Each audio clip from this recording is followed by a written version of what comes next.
Balakkise kunoo jaboo hangafa duumee sirooba. Assalatu wassalamu ala rasulillahi sallallahu alaihi wasallam. Assalamu alaikum wa rahmatullahi wa barakatuh. Ashamar kafuni khabajamtoota jaalatamtoota hordoftoota keenya jirra jirtu bagee jiraattanii baga rabbi sa'aatii kanaan isin ga'e isiniin jedha. Egaa balayyaan deebi'ee dhufee jira. Warri maatii taatan laayik godhaa, warri mootiyyuu haarawaa taatan maatii nuutaan isiniin jenna. Laayikii tana bira tartan baay'ee waan nan jettani. Walumaa galatti har'a waan babbareeda waan gabaabaa baay'eellee miti viidiyoolee isinitti hin dheeressu meeshaalee hawaalitii qaban qabadhee dhufe haga xumura viidiyoo hiyyaatitti nafaana turaa isiniin jedha. Hamma tokko isinitti agarsiise. Gas immoo gatii isaa isinitti himan isiniin jedha. Inni kun ishiitti dadarbannoo wajjin hodhamee jiralleedha. Inni kun immoo shurraabidha. Shurraabii maazariiti jechuudha. Hawwata keenyaaf warroonni ajajuu fi barbaadan yeroo ammaa kana maashaallah isinuu qorra argaa jirtanii. Qorraafillee akkasuma yeroo gurdeeman uummanni keenya gubbaan diratee deema. Faashin amma dhufe jechuudha. Akkasumallee isa kana jechuudha darbannoo bareedaa, darbannoo guddaa maashaallah. Mee uffadhee isin agarsiisa. Egaa hordoftoota kiyya hedduu takka bal'aadha guddaadha maashaallah. Ol ka'illee osoo isin agarsiisee amma waliin ka'oolnan kaasinaa jechaafi baay'ee guddaadha isuma dhugaa baay'ee guddaadha. Akkasii gatii isallee isinitti hima isiniin jedha. Obboleeyyan kiyyaa yeroo baay'ee waan isinillee gatii wajjin ofii kiyyaafuu waan tokko yoo argi gatii wajji dhaga'uu gammada. Kanaaf jecha gatiin shurraabii kana 3,300 sheetiin immoo 1,100 takka isiniin jedha. Darbannoo isaa wajjin. Darbannolleen isinii agarsiisa. Darbannoo bal'aadha. Dheeraadhalleedha. Akkasii sheetiin immoo hin beekan normaalidha jechuudha. Akkasuma obboleettiin teenna haadha ofiitiif kophee akkanaa bitte jechuudha. Kophee akkanaa qabdi.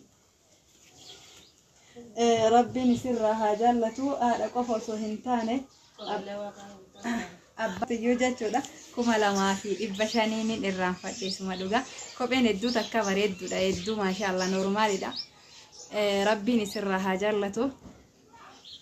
Wallahi namni haadhichi ofii abbichi ofii akkanatti maashaallah sabbiraayisii addaa qopheessuufiin waan hedduu takka namatti tolu. Kopheen tun immoo tani irratti salaatanii kophee irratti dhiqatan laalinaa bitiif jette ani immoo tana fudhe jechuudha. Kopheen immoo tuyyuu jechuudha. Inni guddaan kana hedduu takka bareecha agarsiisa maashaallah. Bi'aansi wallahi zahira kanatti illee hedduu bareeddi. Kopheen tun kophee normaalidha isiniin jedha.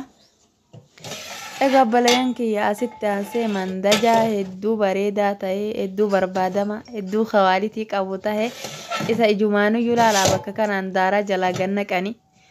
Wanni mandadha. Hedduu takka bareeda wallahi hedduu takka maashaallah meeshaa hawaalitiidha. Isa kana isiniin jedha. Gatiin isaallee 5,500 isiniin jedha. Egaa itti aansee isin wanta nasiin tuni firee 12 maashaallah. Obboleeyyan kiyyaa rakaboota wajjin yeroo sanitti viidiyoo kana gadhiisa jedhee ammatti irra hin nayne afoonin isiniin jedha bareechallee hin waraaba. Akkasii ammallee meeshaan biraa maashaallah meeshaa hedduu ani Adaamaa tana keessatti nagarre garuu Finfinnee fichisiisee tarii jiraachuu danda'a jechuudha. Yoo ajajaan dhufe malee Allahu a'alam jira natti hin fakkaanne. Inni kun kan uffata irratti tokkosan irra caalan keessan guutummaan keessaniin beektan yoo jedhe hin somne irraa banee isinii agarsiisa jedhee garuu shigiin kun yoo buqqa'ee harkaa dhukkeen itti taya daaratu harkaa itti tayaafin irraa baasuu dhabee isiniin jedha. Kanatti aansee immoo tuyyuu maashaallah kan meeshaa yeroo dhiqanii geessan irra naqatan qabdi jechuudha. Obboleettiin teenna saanii fi burcuqqoo cirfaa fi maankaa hedduu takka maashaallah wahiiti.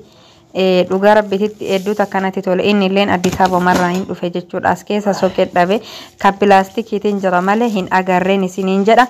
Egaa obboleeyyan kiyya maashaallah rabbiin nagaan galchee itti haa fayyadamsiisu. Hedduu takka bareedaadhaan isiniin jedha. Ani immoo ganaa rakkabee raruuf xiqqoo yeroo natti fudhatamaaf hin rakkamneen isiniin jedha. Inni kunillee nashaara jedhaniin afaan arabiitiin kan uffata irratti afatanii isiniin jedha. Baay'ee bal'aadha. Yeroo kanatti gaddeebisuufaniin isiniin jedha. Agarsiisumaaf malee isin hunduu hin beeytanii asumaan obboleettiin tiyyallee ilaaltee qalbiin isii ziqiitti argattuufiin isiniin jedha. Akkasii haala kanaan raree jira jechuudha. Maashaallah tabarakallah. Hedduu takka bareedaa meeshaalee hedduu hawaalitii tahaniidha jechuudha. Khaasatan inni kun waa baay'ee qaba jechuudha. Kaniin hatta gaawwanti illee hin qaba jechuudha. Harka lachiitu kan immoo tuyyuu jechuudha ittiin rakkaban hundi isaatu meeshaan isaa guutuun asirra jira isiniin jedha. Akkuma asirra jiru kanatti namni kaartoonii fi waraqaa isaa laalee rakkabatuu danda'a isiniin jedha kan hin beeytani. Ammallee inni kun kan maankaa fi cirfaa keessa naqatanii jechuudha. Cirfaa xixiqqoolee kafannisan irraa kan irratti fannisanillee hin qabaa isiniin jedha. Tartiiba irratti battee gaafa jette maashaallah. Akkasii kaasii warri ala jiru alhamdulillah. Aluma kanayyuu baga baanee waa hedduu agarree waan biraatu osoo dhabne wallahi akkaataa itti fayyadaman akkaataa itti waa hunda jedhaniin beekan jechuudha. Akkasii eegasii immoo tuyyuu farshaa kana jechuudha. Farshaa kan hin beeytaniin isiniin jedha. Online irratti illee agartanii bifti isaa immoo tuyyuu bifa bunni kanaa fi daalacha kanaan jechuudha. Baay'ee takka bareeda. Akkasii obboleeyyan kiyya maashaallah meeshaa hedduu bareedaa ta'eedhaan isiniin jedha. Yeroo kanatti ofii waraabuu ture tarii isinitti inuma mul'ata jedhee abdii qaba obboleeyyan tiyya. Inni kun isuma reefuu sanii kan wanni qaba jechuudha. Bakkitoo akkuma achirra jiru sana sitti meeshaan isaa guutuudhaan isiniin jedha kan irratti gadi fannisanii fi kan cirfaa keessa naqan qabaa isiniin jedha. Egaa obboleeyyan kiyya kana fakkaata meeshaan bakka lama na harkaa ta'e wallahi meeshaa hedduutu jira. Ka istoorii jirullee hin jira. Asitti kanuma galeeni waraabe. Akkasii magaazina keessatti xiqqoo waraabuun natti hin tolleefini aguma galeenis waraabe kaasatanis illee abbaan meeshaa fi hin beeka jechuuf malee maaf irraan biftee onaan jette kun as jiraani har'a kanuma galeen ammuma tana natti tolee jennaanumaan waraabeen isiniin jedha. Egaa obboleeyyan kiyya meeshaalee kana keessaa saaniiwwan kana keessaa ta'ee jagoowwan kana keessaa kan dasisin jedhe warroonni gana ajajachuu barbaadan ajajachuu dandeettaniin isiniin jedha. Haalaaltaniifin isinii waraabe jechuudha bakka kanaayin bite meeshaa bakka meeshaa fuudhee yeroo masan jechuudha waan natti tottolee aga tokko waraabee jira. Akkasii siniya bayroks illeen hin jira ramadaana kanaaf waa baay'eef nama fayyada warra ofillee itti ajamtan maatii keessanillee sapiraayisii godhuu barbaadan isiniin jedha. Egaa obboleeyyan kiyya maashaallah biyya keenya keessallee wanti hin jirre hin jiru. Joogiin kuni maayikaadha faashinaan dhufe jechuudha. Akkasin agarsiisu turan isaanillee maashaallah gammachuu takkaan jechuudha. Burcuqqoon isaa asiin durallee na biratti argitanii jirtanii xiqqoo akkana hin jiru akka barreeffamni isaa kun akka biraatiin jira jechuudha. Lafadhaanillee hin cabu. Hedduu takka bareedaadha isiniin jedha. Distiiwwan kanallee distii saramiika akkasuma saaniin kun faashina ta'ee dhufe kan adiin kun jechuudha saanii daabboti. Hedduu takka bareedaadha mana keessan bareechuufiin isiniin jedha. Waan akkasiiti obboleeyyan kiyya maashaallah biyya keenya keessa wanni dhabame hin jiru warroonni as keessallee ilaaltanii ajajachuu barbaadan heloo jedhaan isiniin jedha. Warroonni lakkoofsa keenya barbaadan immoo lakkoofsi kiyya duwwaa 964842526 kanaan argachuu dandeettanii isiniin jedha. Akkasumallee jechuun warroonni ramadaanaaf asbeezaa waan garaagaraa ajajachuu barbaadan kan dhufanii nurraa fuudhanillee kan itti geessaaf jettanillee kan immoo tuyyuu ergaaf jettaniifillee hundumaafuu qophiidhaan isiniin jedha. Akkasii maashaallah isa kana warroota haftaamitu harkaan itti dhiqata. Nullee immoo tuyyuu inshaallah wanti nutti hir'ate hin jiru yoo itti binnee ittiin dhiqanne maali jedha. Isaaniin kun immoo tuyyuu fornii keessatti fayyadamaman garuu saramiika. Saramiika hin ulfaata baay'ee takka kana ta'ee haphiin tayaate malee jechuudha. Akkasii isiniin jedha obboleeyyan kiyya. Ramadaan as deemaa jiru kanallee rabbiin ittiin nu haa ga'u. Nama nagaan itti ga'ee nagaan soommatee irrallee qeebalee jedhu nu haa taasisu. Ammallee joogiin kun joogii boombatii jechuudha. Akkasii dhugaa rabbiititti isa kana agarraan ramadaana warra keenya arabaa biratti soomee yaadadhe. isa kana iidarratti soomarratti bitanii fiintuu fi asiira burtuqaalaa itti naqanii yaa maashaallah akkasii biyya keenyallee warra duroomee sandaran itti fayyadamu rabbiin nu haa taasisu isiniin jedha akkasii waan babbareeda jira maashaallah. Isinillee asumaan yoo ajajachuu barbaadan ajajadha yookaan ilaalatiyyuu itti booharaan isiniin jedha. Dhugaa biyya ofii keessatti kanneen umaayyuu argonan akka kiyyatti dasna jedha.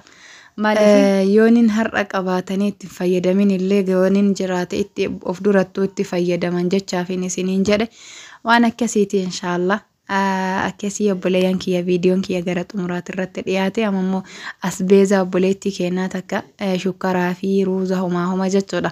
Kan bitee geesse viidiyoo gabaabaa hin laaltanii isinirraa gabaabsanii isiniin jedha.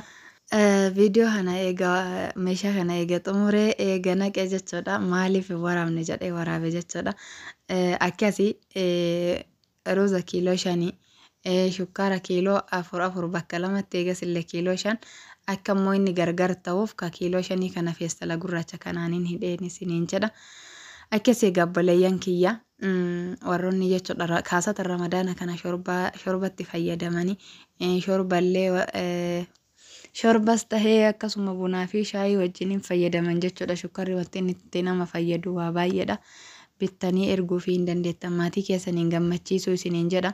Achitti waan gabaabaadha tarii gaafan as dhufe hedduu takka itti gammadan jechuudha. Wallaa hedduu itti gammadanii warra haadha fi abbaa ofii maatii ofii fira ofii gammachiisee ofillee gammadu rabbiin nu haa taasisu. Akkasii isiniin jedha obboleeyyan kiyya ittillee rabbiin nu haa ga'u jechuudha. Wallaa ittillee rabbiin nu haa ga'u. Akkasii waan dandeettan godhaa fi haadha fi abbaa ofii har'uma osoo jiran akkasuma isinillee osoo achi jirtan jechuudha. Gargaaruun dhugaa rabbiititti gaafas dhuftan haga fedhanillee namatti illee bal'attu jechuudha.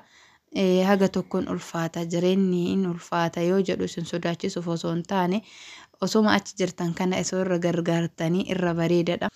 Osoma achi jirtan yoo gargaartan irra dasna jedha isiniin jedha maaliifi waan ofii argeefillee obboleeyyan kiyya biyya namaa kana naaf haarawaa miti ittillee deddeebi'ee jira hin beeka garuu jechuudha. Wanti itti gammadu gammachuu isaaniitti waan isaan gammachiiseen jechuudha. Wallaahi akkasii. Hawaan dandeettanii maatii keessan gammachiisaa yeroo kanatti maatiin keessan osoo birrillee ergitanii an akka mataa kiyyaatitti maatii kennaa birri erge kana kiiloo hagana zayitii leetira hagana kan jedhe ummanni akkasin godhan buna laaskitiin zayitii shuggoxee biyya kennaa saniin beeytaniimi. Sansaniin bitan jechuudha. Maaliifi tuntananaa hageettu jechuufi gaafa kanatti ofii bittanii fi waan guddaa sabbiraas gootan immoo inuma gammadan jedhee abdii qaba. Tarii namni waan akka namaa goota jedhu muraasa natti fakkaata obboleeyyan kiyya.